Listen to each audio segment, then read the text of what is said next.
రాష్ట్ర వ్యాప్తంగా రెవెన్యూ గ్రామ సభలు నిర్వహించేందుకు ముఖ్యమంత్రి చంద్రబాబు నాయుడు ఆదేశాల మేరకు డిసెంబర్ 6, 2024 నుండి జనవరి 8, 2025 వరకు సమావేశాలు నిర్వహించనున్నట్లు స్పీకర్ చింతకాయల అయ్యన్న పాత్రుడు తెలియజేశారు.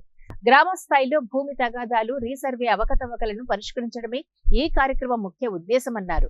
ప్రతి మండలంలో ఒక గ్రామంలో రోజుకు ఒకసారి సమావేశాలు జరుగుతాయి. చిన్న గ్రామాల్లో ఒక పూట, పెద్ద గ్రామాల్లో రోజంతా ఈ సభలు నిర్వహించబడతాయి.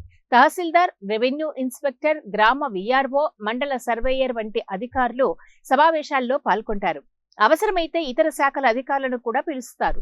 ప్రతి మండలానికి డిప్యూటీ కలెక్టర్ పర్యవేక్షణ అధికారిగా వ్యవహరిస్తారు. గత ప్రభుత్వంలో భూముల ఆక్రమాల కారణంగా ప్రజలు తీవ్ర ఇబ్బందులు ఎదుర్కొంటున్నారని, ఈ సభల ద్వారా సమస్యలను పరిష్కరించడమే లక్ష్యమని తెలిపారు. ప్రజలు తమ సమస్యల డాక్యుమెంట్లు, దరఖాస్తులు తీసుకురావాలని, రసీదు ఇవ్వబడుతుందని చెప్పారు. 45 రోజుల్లో సమస్యల పరిష్కారం ఉంటుందని స్పష్టం చేశారు. సభల అనంతరం రాష్ట్ర స్థాయిలో పర్యవేక్షణ టీంను ఏర్పాటు చేసి సమస్యలను పరిశీలించి నివేదిక అందజేస్తుందని తెలియజేశారు. గ్రామ స్థాయిలో ప్రజల సమస్యలు పరిష్కరించడమే తమ లక్ష్యమని పేర్కొన్నారు. ఇక్కడే కాదు, నర్సీపట్నం నియోజకవర్గం కాదు, రాష్ట్రం అంతా కూడా నేను పిలుపునిస్తున్నాను. ఇది మంచి అవకాశం మనకి. చంద్రబాబు నాయుడు గారు రెవెన్యూ సదస్సులు పెడుతున్నారు. అది రేపు 6వ తారీఖు నుంచి, ఈ నెల 6వ తారీఖు నుంచి వచ్చే నెల 8వ తారీఖు వరకు ఈ రెవెన్యూ సదస్సులు జరుగుతాయి. ఇది రోజుకొక గ్రామంలో రెవెన్యూ సదస్సు ఏర్పాటు చేయమని చెప్పి చంద్రబాబు గారు ఆదేశాలు ఇవ్వడం జరిగింది.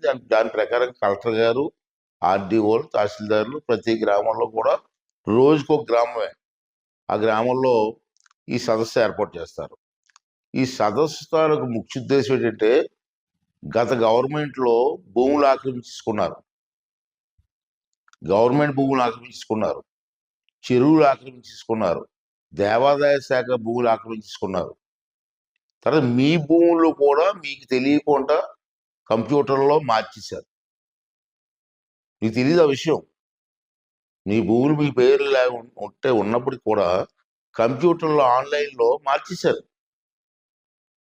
ఇవన్నీ చాలా అన్యాయం చేశారు. చాలా మంది ప్రజలు ఇబ్బంది పడుతున్నారు, రైతులు ఇబ్బంది పడుతున్నారు. అంచేత నేనేమన్నా